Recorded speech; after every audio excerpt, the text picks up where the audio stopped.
غسل کریں گے تو طریقہ یہ ہونا چاہیے کہ سب سے پہلے ہمیں جو ہے شروع میں بسم اللہ پڑھنا ہے. بسم اللہ پڑھنے کے بعد ہمیں جو ہے پاکی حاصل کرنے کی نیت کرنی ہے. اب جو آدمی ناپاک ہے وہ کس لیے نہا رہا ہے؟ پاک ہونے کے لیے. تو یہ نیت دل میں ہو. جو آدمی پر دو ناپاکی دور کرنے کی نیت کرنا. اس کے بعد جو ہے یہ نیت کرنے کے بعد ہم جو ہے دونوں ہاتھ گھٹوں تک 3 مرتبہ دھوئیں گے. ہاتھ دھونے کے بعد اب ہمارے جسم پر جہاں پر نجاست لگی ہوئی ہے ہم اس جگہ پانی ڈالیں اچھی طرح سے اور ہاتھوں سے اس ناپاکی کو دور کریں. اور جب یہاں سے ناپاکی دور ہو جائے تو اس کے علاوہ اگر کہیں بدن پر اور جگہ بھی ناپاکی ہے تو وہاں بھی پانی ڈال کر ہم اسے صحیح سے جو ہے دھو لیں. یہ بات کر لیں. جب پورے جسم سے ناپاکی دور ہو جائے ہم دھو لیں. اس کے بعد پھر ہمیں وضو بنانا ہے. جس طریقے سے ہم نماز کے اندر وضو بناتے ہیں اسی طریقے سے ہمیں غسل میں بھی پاک ہونے کے لیے وضو بنانا جو ہے یہ سنت ہے اور ضروری ہے ناپاک آدمی کے لیے. اگر ہم وضو اس طریقے سے نہیں بھی بنائیں گے، یہ مسئلہ پچھلے رمضان میں بھی بتلایا تھا کہ اگر آدمی نے صرف کلی کر لی، ناک میں پانی ڈال لیا اور نہا لیا تو اس کا تب بھی وضو ہے. لیکن اگر ہم وضو کریں گے تو ہمیں وضو کرنے کا بھی ثواب مل جائے گا. تو جس طریقے سے وضو کیا جاتا ہے 3 بار منہ میں پانی ڈال کر ہمیں کلی کرنا اچھی طریقے سے غرارے کے ساتھ.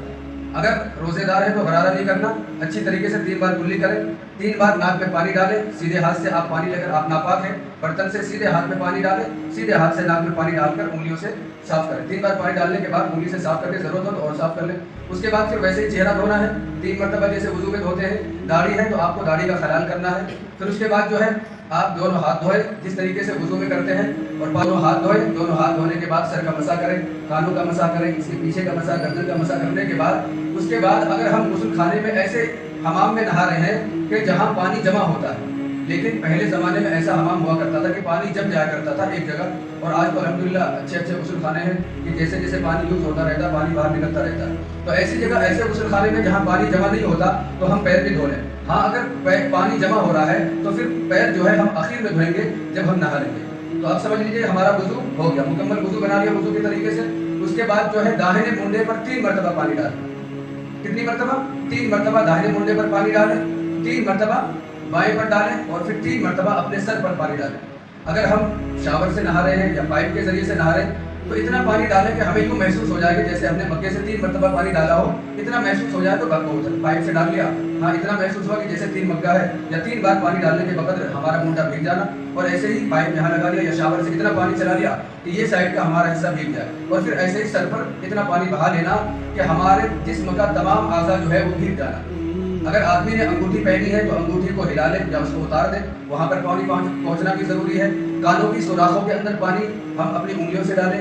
پانی انگلی کو تر کر کے اپنے کانوں میں پھیر لیں. اسی طریقے سے عورتوں کے ناخن کے اندر اگر آٹا بھی چپکا ہوا ہے تو اس کو بھی نکال کر نہانا ضروری ہے، وہاں تک بھی پانی پہنچنا ضروری ہے. یا پھر اگر عورتوں نے ناخن پالش لگا رکھی ہے تو اس کو بھی پاکی حاصل کرنے کے لیے ناخن پالش کا اتارنا بھی ضروری ہے. یعنی کہ جسم کے اعضاء میں اگر سوئی کے ناکے کے برابر بھی اگر سوکھا رہ گیا تو پھر ہمارا جو ہے غسل نہیں ہوگا.